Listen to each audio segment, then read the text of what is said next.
Baobá, semente lá da África. Baobá, brota no meu coração. Baobá, aqui também é sua casa. Minha amiga, meu amigo, o Baobá Cultural hoje está com uma importância fundamental, porque nós temos uma figura humana que eu admiro, como todo Natal, todo o Rio Grande do Norte admira e se quer bem. Porque não adianta só ser admirável. A importância é que ele merece o nosso respeito e o bem-querer.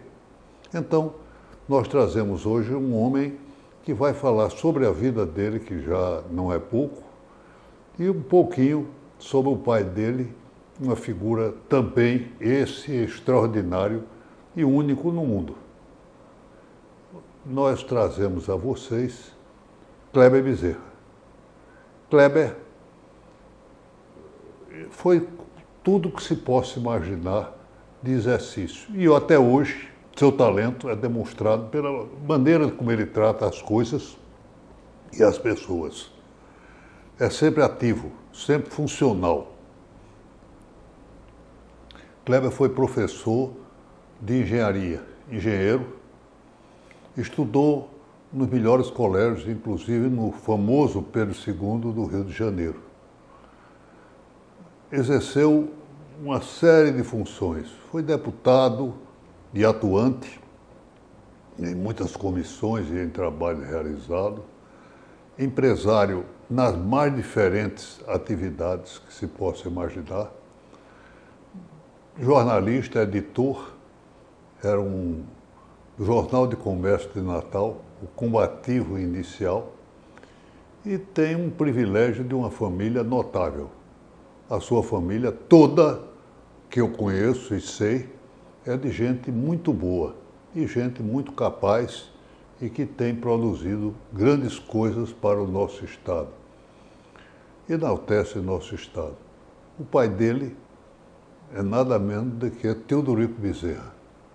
Na linguagem do meu amigo e ex-pró-reitor da minha administração na Universidade, Lauro Bezerra, o imperador do sertão. Realmente um homem notável que é preciso ter produção e reprodução dos seus dizeres, da sua maneira de enquadrar as pessoas e a vida e mostrar que é possível mudança para o lado bom, mudança para o bem. Um líder político fantástico, um líder empresarial, um homem que andou pelo mundo inteiro. Teodorico Bezerra é uma fonte de referência permanente para o nosso Estado e, sobretudo, para a região do Trairi. Mas vamos começar a conversar com Kleber Bezerra. Kleber, um pouquinho da sua infância. Bem, em primeiro lugar, Diógenes, eu desejo agradecer a gentileza do seu convite para participar do seu programa e as palavras elogiosas que você aí proferiu. Dá o meu boa tarde também para os operadores da TV Futuro e para os telespectadores da televisão. E agora vamos ao que interessa, né? Vamos um pouquinho da infância aí, que a infância, todo homem tem Bem, continua com a infância, continua de certa forma em nós. E a gente não esquece dela. Ninguém pode esquecer, esquece, não é, né? a sua infância. Eu vou começar, você aqui este programa falou aí na sua amizade de Cascudo, etc. Grande figura humana. Eu falei que ele tinha sido meu professor de História do Brasil, ou foi História Geral no Colégio Marista, no 3º ano ginasial. Mas eu queria dizer a você o seguinte, eu nasci na Ribeira, na Rua das Virgens. Igual a Cascudo, Igual que nasceu na Rua das Virgens. E posso ter nascido até na mesma casa que ele. Quem sabe se foi, né? Pois bem, na Rua das Virgens, existiam lá, para seu controle, 3 casinhas iguais. Eu nasci numa dessas 3 casas e Cascudo também. Agora, então eu nasci na mesma casa Cascudo, na vizinha da casa, ou na vizinha da vizinha. Vizinho nosso era Murilo Melo. Murilo, Pai de Murilo Melo Filho, o nosso imortal da Academia Brasileira de Letras. E da nossa academia. Melo, meu grande amigo, que ainda vive e mora hoje em Joinville, Santa Catarina. Ele é oficial reformado da Marinha. Enio Melo e o restante da família. Moramos 8 tempo aí. Essas 3 casinhas ficam nos fundos de Galvão Mesquita, que posteriormente Galvão Mesquita adquiriu e fez a saída da Rua Doutor Barata para a rua, posteriormente Rua Coronel Bonifácio e hoje Rua Câmara Cascudo. A Rua das Visas hoje é Câmara Cascudo, você sabe disso, de Cois Salteado, né? Então, fiquei na Ribeira. Canguleiro. Nascido, batizado e etc. Fui batizado na igreja do Bom Jesus, pelo Padre Frederico, alemão. Um alemão. Alemão. Lá tinham 3 padres alemães. Padre Frederico, Padre José de qualquer coisa e Padre José Bzinger. E faziam parte da congregação do Sagrado Coração de Jesus, eram os alemães que administravam a igreja do Bom Jesus. Eu lá fui batizado. De lá, não recordo como, porque era muito pequeno, saímos e fomos morar na Praça Pio X. Sim. Onde hoje é a catedral. Onde hoje é a catedral, que na realidade não era nem a praça ainda, que você alcançou, e eu depois a praça construída, mas eu alcancei o terreno baldio apenas lá. Isso porque meu pai era proprietário do Hotel Internacional. Seu pai foi também um hoteleiro famoso, né? Não só do Internacional, o primeiro grande hotel de Natal, depois o próprio grande hotel. Ele foi uma concessão, uma coisa assim. O grande hotel era concessão. Concessão. Do Internacional ele era proprietário, né?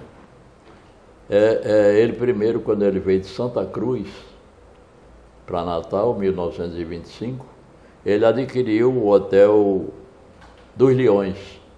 Hotel dos Leões. O Hotel dos Leões, que se chamava na época Hotel Natal, mas tinha na sua frente, no quintal e no jardim, vamos dizer assim, 2 imagens de leões. Aí ele mudou o nome de Hotel Natal para Hotel dos Leões. Posteriormente ele vendeu, sim, e dizendo aí, o Hotel dos Leões era na esquina da Rua das Visas com a Praça Augusto Severo. Ah, sim. Onde hoje é o edifício Mossoró. Você, brincadeira sua, o que é que você brincava criança? O mesmo que os outros meninos todos brincavam. De tica, de esconde-esconde, de puxar o caminhãozinho de madeira, jogar futebol, bola, tudo isso. Bem, em 1939, nós voltamos para Ribeira. Foi quando o papai abriu o hotel, Grande Hotel. Né? O Grande Hotel foi construído pelo governo do estado, inaugurado, salvo engano meu, em maio de 1939. O hotel aparentemente era muito grande para a cidade de Natal naquele tempo e houve dificuldade por parte do estado de encontrar uma pessoa que quisesse arrendá-lo e tal, assim. Aí doutor Aldo Fernandes, que era secretário-geral do Estado, e doutor Rafael Fernandes era o interventor do Estado, procuraram falar com o papai, porque ele já tinha vivência hoteleira, ver se ele se interessava. E ele topou, certo? Então foi feito lá a legalização, a parte legal e tudo. O Grande Hotel teve grandes momentos da vida, né? Inclusive com a presença dos norte-americanos em Natal, que era praticamente a sede, né? É um ponto de reunião, né? De dormida, dos políticos. Troca de câmbio, de dólar por cruzeiro, né? Então, eu dizendo, então, em 39, 1º de setembro de 39, papai abriu o hotel a funcionamento. E no dia 3, eclodiu a guerra lá na Europa. Eu digo eclodiu porque esse nome é um nome bonito na época, eclodiu a guerra que me marcou, eu tinha 6 anos de idade. Não sabia o que era essa palavra eclodiu? Eclodiu a guerra, não sei o que. O corredor polonês, a Alemanha invadiu a Polônia, tarará, tarará. Eu já morava no Grande Hotel. Aliás, minto. Isso foi antes e eu cheguei em novembro. Eu, mamãe, minha irmã Sância, que foi para lá com 2 meses, eu fui com 6 anos, aí eclodiu, vamos dizer, a tal Você se lembra do pianista Paulo Lira, tocando lá? Demais. Engraçado, vivo, né? Vivo. Vermelhão. Paulo era como uma pessoa de nossa família, integrado com a gente, muito amigo do papai dele. E ele, inclusive, o hotel durante esse período inicial, porque moravam muitas famílias, independente da guerra, né? E o hotel, nas quintas-feiras, ele tinha um conjunto que trocava no mezanino, que era no primeiro andar do hotel. E esse conjunto, o maestro era Paulo Lira. Maravilha. Paulo no piano, Joãozinho no violão, Cândido no saxofone, violoncelo, pronto. Eram 5 figuras. Que coisa boa. Toda quinta-feira, o jantar e tudo, o hotel era metido a chique. O que é que você se lembra de você, menino, sobre a guerra? O que é que chegava em Natal? Como é que vinha? Olha, vê a guerra, né? Primeiro eu vou dizer que, início de 1940, eu fui estudar no colégio. Eu já fui para o Grande Hotel alfabetizado, mas fui estudar no ginásio Rui Barbosa, que pertencia ao professor Severino Bezerra. O famoso professor Severino Bezerra. Professor Severino Ginásio, eu fiz o meu curso primário todo lá no ginásio Barbosa. Mas voltando então que você quer ir à guerra, todo mundo quando fala em Grande Hotel e Ribeira, tudo só pensa em guerra, né? Inicialmente, guerra e tal, zona boêmia, etc, etc. Bem, o que eu me lembro da guerra é o seguinte: no hotel se hospedaram pessoas civis, militares, né, durante esse período. Morava lá, ou moravam, em determinado período, o general Cordeiro de Farias. Sim. Que era o comandante em chefe das Forças Armadas aqui de Natal. Ele com a família moravam lá no hotel. Certo? Também morou lá o almirante Ari Barreiras, que veio construir a base naval, também morar no Grande Hotel com a família durante o período de iniciar a construção da base, e que a base permitiu que tivesse uma casa, uma moradia do comandante da base, que ele pudesse se mudar para lá. Eu não sei, mas deve ter passado uns 6 meses, provavelmente. Esses prazos que eu disser não tem muito valor, não. Mas uns 6 meses, no mínimo. Então, nessa época aí, vinham muitos militares, coronéis, majores, capitães, ajudantes de ordem do general, o pessoal todo residia lá. E famílias, porque muitas famílias moravam lá. Morava o diretor do saneamento de Natal, diversos deles moraram lá. Inicialmente, o Dr. Póvoa, que foi o primeiro hóspede do Grande Hotel, sem a família, foi só ele. Depois veio o Dr. Francisco Gouveia de Moura, com a família, diretor do Departamento de Saneamento do Estado, que lá morava com a família toda. Depois do Dr. Moura veio Floro Dória. Floro Dória. Floro Dória. Passou pouco tempo e foi para a casa do Departamento de Coisa. Depois o doutor Rodrigo Lopes, também do saneamento. Depois Carlos Copo de Carvalho, que veio a ser meu sogro. Sim. Também Lá ele veio sem a família, logo no início, que ele veio transferido para aí, e diversos outros. Os diretores, geralmente... Casamento, você passou quantos anos de casado? Agora? Sim. Eu tenho? Sim.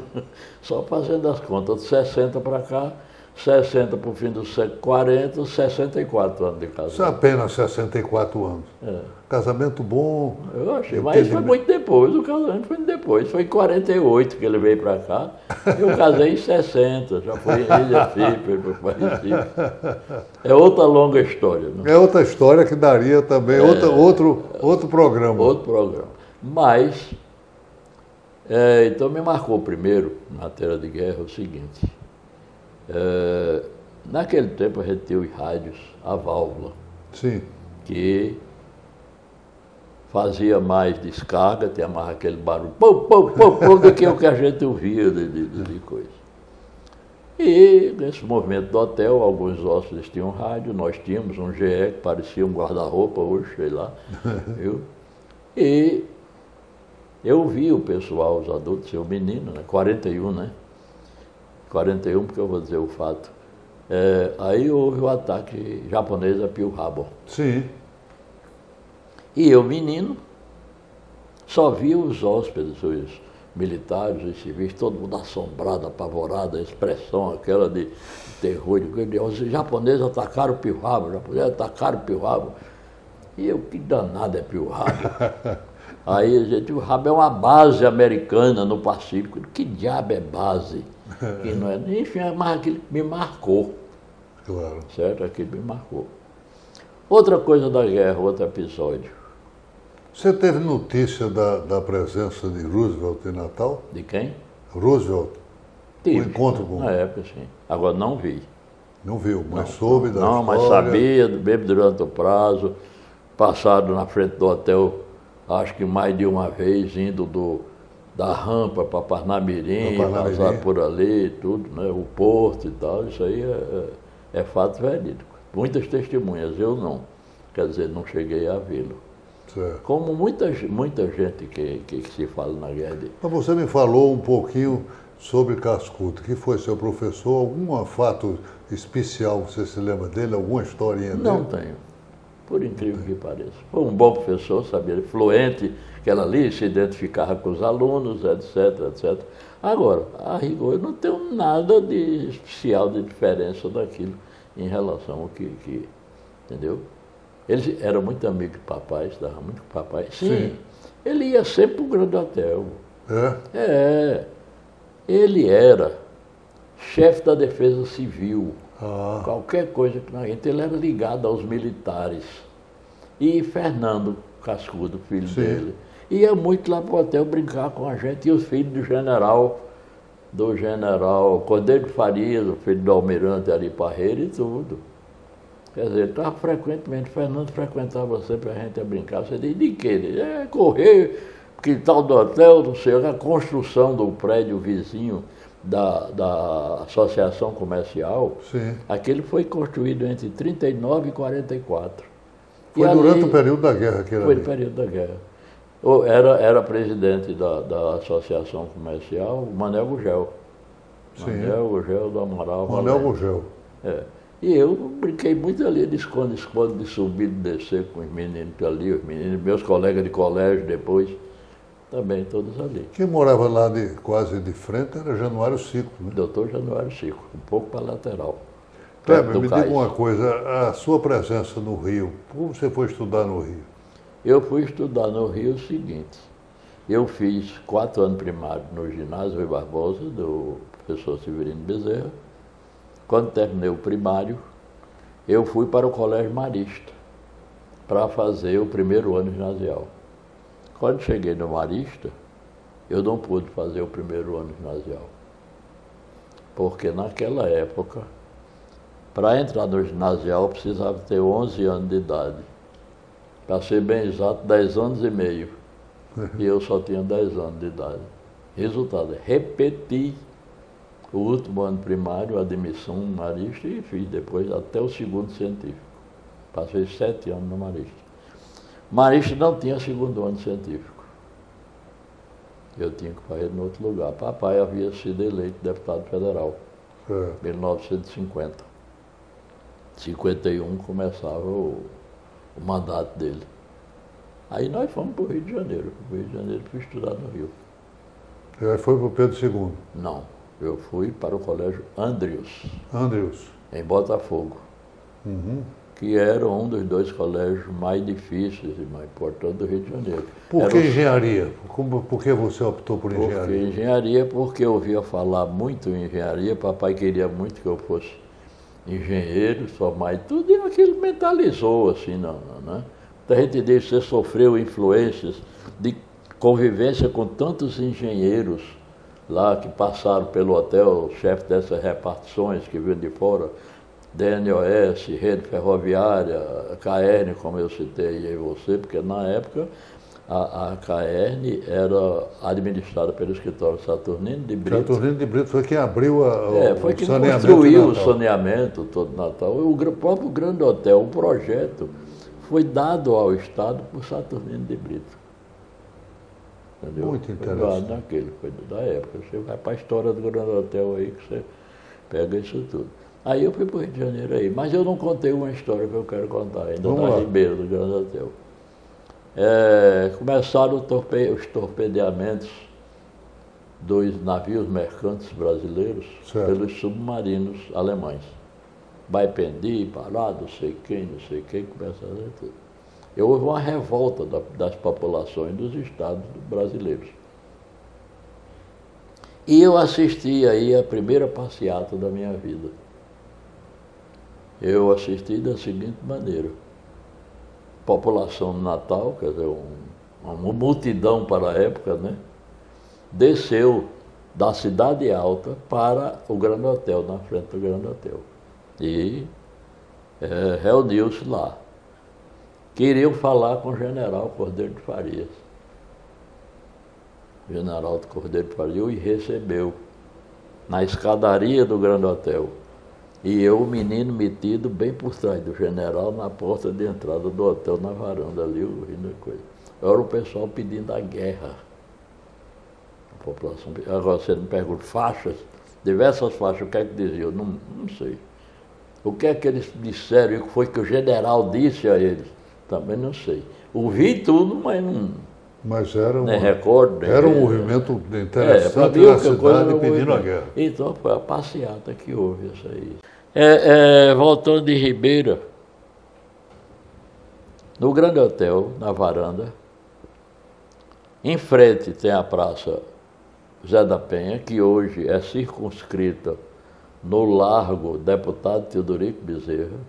Você tem as fotos que eu mandei aí para. E toda noite, às 9 horas da noite, tinha um programa da BBC de Londres, em português, para o Brasil. Interessantíssimo. E esse programa era transmitido pelo Serviço de Alto-Falante de Luiz Romão. Luiz Romão, que tinha um alto-falante na Praça Zé da Penha, tinha outro no Grande Ponto, tinha outro na Praça Gentil Ferreira e outro na Praça Pedro Velho, que eu me recordo, assim, certo? Então, havia isso. Mas aí voltamos, então, o que agora? Fiz o curso do Colégio Marista, né? Fui para o Rio de Janeiro, estudei 2 anos lá. Não passei no primeiro vestibular que fiz, apesar de ter estudado no cursinho, nos colégios e tal. E o outro eu resolvi fazer em outro lugar, mas menos difícil, mais fácil, porque era uma concorrência já naquela época razoável. E Rio de Janeiro, São Paulo, todo mundo do Rio. Eu aí andei pensando em desistir de engenharia. Sim. E fui falar com o papai. Eu digo, olha, eu estou querendo desistir, mudar de profissão, talvez para direito. Eu gostava de direito também. Podia até estar trabalhando aqui no seu escritório hoje.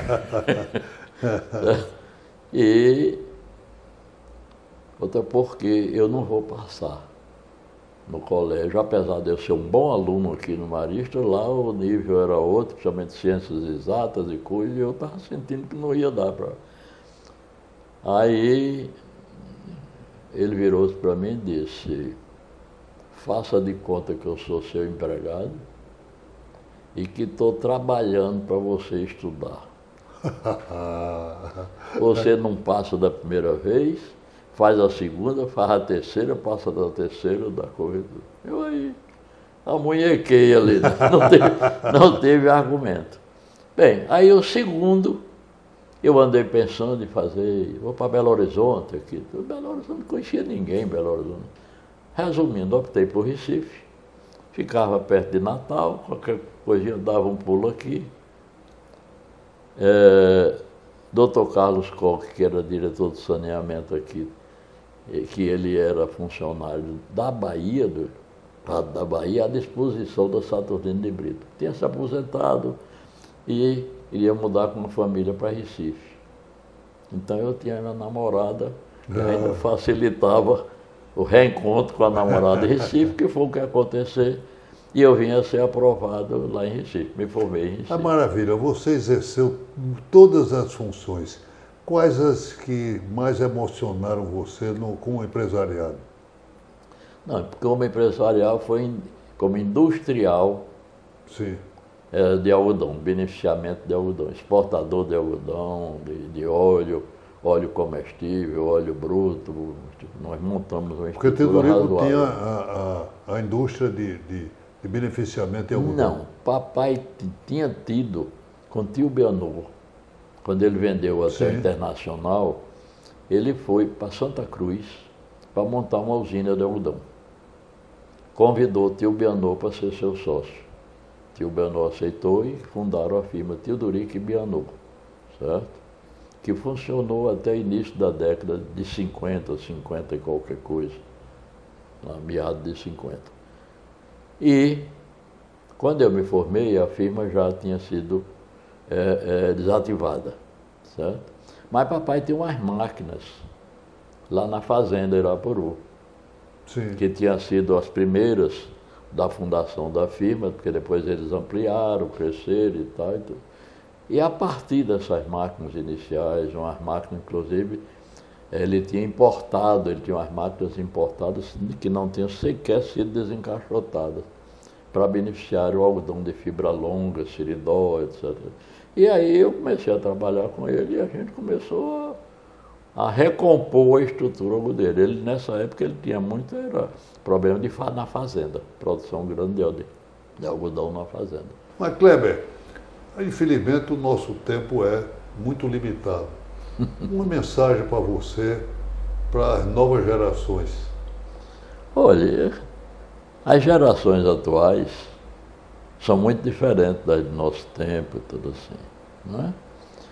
A única coisa que eu posso dizer é que acreditem no futuro, porque com certeza, depois da tempestade vem a bonança.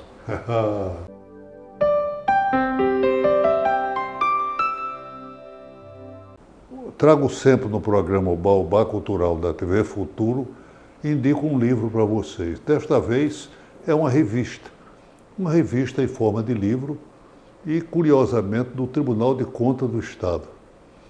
Não é que seja apenas a tecnologia, mas há uma parte sensível, um anexo fantástico da boa vontade e da inteligência do tribunal de fazer o cordel, que é um símbolo nordestino.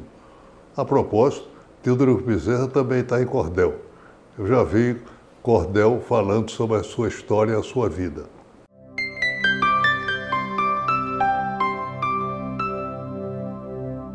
A minha frase de hoje é: nós, potiguares, somos singulares. Demos ao Brasil 30 santos a seus altares. Olha, não é fácil ser. O Brasil, em 5 décadas de existência, tem 5 santos. O Rio Grande do Norte tem 30 de uma vez, mártires, que chama apenas o turismo religioso que é feito em Santa Cruz, não é aproveitado ou é minimamente apresentado isso aí. Era para atrair o turismo universal a visitar o Rio Grande do Norte, que tem isso. Meus amigos, este programa estará com vocês todo sábado às 8 horas da manhã, todo domingo ao meio-dia. participe, sugira coisas e divulgue. O Rio Grande do Norte precisa de você. Baobá, semente lá da África, baobá, brotou no meu coração. Baobá, aqui também é sua casa.